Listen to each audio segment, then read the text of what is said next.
Yo, what's up, guys? This is D Brown with Trackheads. I'd like to welcome you to another episode of Trackheads. So, it's great to see you guys. And if you're anything like me, the Olympics have already passed, and I have been feeding for some competition. We saw so many tremendous, great performances. I gave a rundown of some of my favorite performances. Top 10 for the sprint events, top 10 for the distance events, or top 7 for the distance events. It's been like a tremendously exciting Olympic games for track and field. So if you're anything like me, I've been scratching, I've been itching for some more competition, and they say if you ask, then you shall receive. They have the Lausanne Diamond League coming up. It's going to be August 22nd in Lausanne, I believe is what it's called. Don't know where that's at, but it's somewhere in Europe, I believe. And we have a bunch of different events slated. So I'm going to be going over some of the events that's going to be going on. Specifically for today, I'm going to be going over the 200. The 200 is going to be some crazy competition. All right. So we're going to have Tebogo, Fred Kerley, Ariane Knighton. We're going to be having Jereem Richards, Joseph Fambile, Alexander Agando, Timothy, don't know what his last name is, and just some other athletes that are in the area. Just some notable athletes we're talking about here. So if you were under a rock and you don't know what has happened since the Olympics, we had Tebogo. He became the gold medalist in the 200-meter dash, running 19.46, I believe, beating Noah Lyles, beating Kenny Bednarek. Those two athletes got, Noah Lyles got third, Kenny Bednarek got second, and Tebogo took the whole thing. Very tremendous performance considering that he just lost his mom this year. And honestly, if we take away, I personally thought Noah Lyles was going to win, but if you look at his pure, just like, he's coming with a 982 100-meter personal best in the finals of the 100. He's coming in with the 44.2 low world record in 300-meter dash. I mean, this guy's in tremendous shape. And I think, when I look at this kind of race, right, a lot of people were peaking for the Olympic trials, and they're in just tremendous shape. And if you know anything about track, you can kind of hold your peak for maybe like 3 to 4 weeks. Depending on who you are, what event you run and stuff like that. A lot of these athletes just came off of running 3 100s, 3 200s, a 4x4. Like, their bodies are pretty like beat up, and a lot of them took a lot of rest. A lot of people called their seasons off. But really, if you're running a lot of these Diamond League meets, you're going for the Diamond, which is, towards the Diamond League final to get some money, but also is to run some fast times. And when you look at the field, like I said, you have Tebogo, Fred Kerley, Ariane Knighton. I'm not sure about Ariane Knighton because, he still has that doping situation that he has to kind of deal with. I'm not sure what they're going to be doing. But, Tebogo, you would think with him having the base that he has in the 300 and 400, and he just came off a 982, we might be looking at someone who might potentially run 19.3 this year, in my personal opinion. I mean, his strength to be able, he was beating on his chest the last couple of meters. He ran that 19.4 after 2 rounds of, the 200 and rounds of the 100.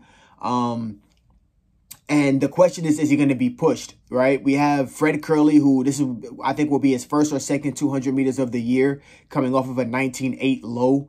Really, and getting the bronze medal, beating Tebogo, but Fred Kerley doesn't have that 400-meter strength that we typically know him for. He may have done a couple time trials throughout the year, at practice, but it's not like the meet. It's not like running 44.2 in a meet.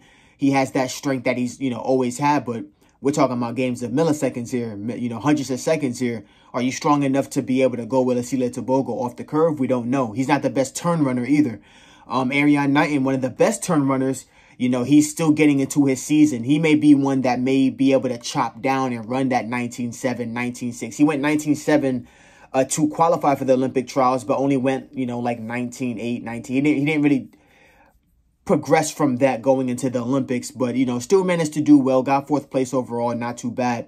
The person who I believe is going to have a very interesting run, I'm very curious about what he's going to be doing, is Jereem Richards. He recently just went 43.7 to get 4th place, just missing out on the medals on the 400-meter dash. He's known to have a 19.8 PR, but when he was running 19.8, he was running like 44.5-ish. Now he dropped down 0.7. How is that going to reflect? Does he still have the foot speed to be able to, get on pace for that 200? I'm very curious because, with him, the better 400-meter shape that he's in, the better 200-meter shape that he's in, as long as he has that speed under him. Joseph Fambile, he's someone that I think that, he's hovering around that 20-point mark. I haven't really seen him. He's been making it to finals, but I'm looking to see, you know, are you going to run 19.8, 19.8, 19.7 this year? Excuse me, are you going to run 19.9, 19.8 this year?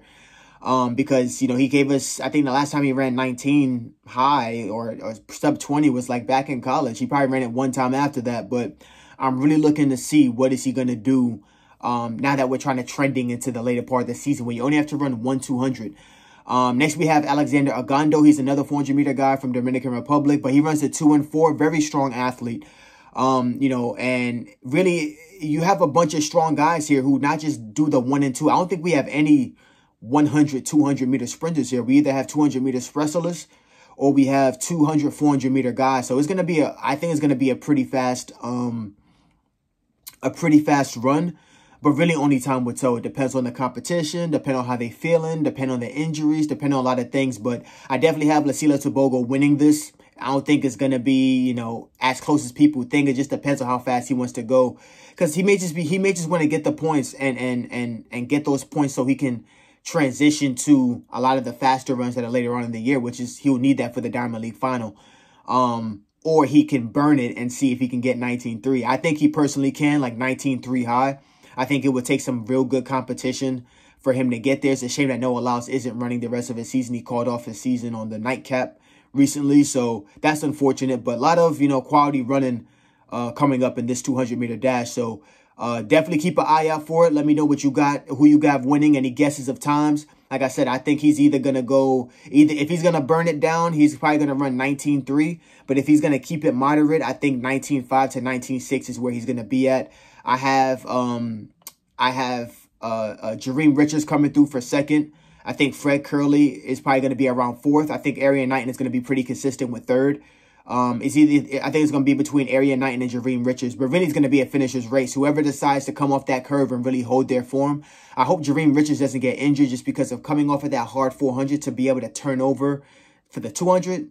We'll see how it goes. So, but yeah, guys, that's my guesses. That's my predictions for this 200. It's going to be a really good race, and I'm really looking forward to it. If you have any guesses below of how you think, you know, Tebogo, how fast he's going to run, definitely leave them in a comment below. And if you haven't already, subscribe, comment, you know what I'm saying, like the video, and show me some love, guys. This is D Brown with Trackheads. Thank you guys for watching. Peace.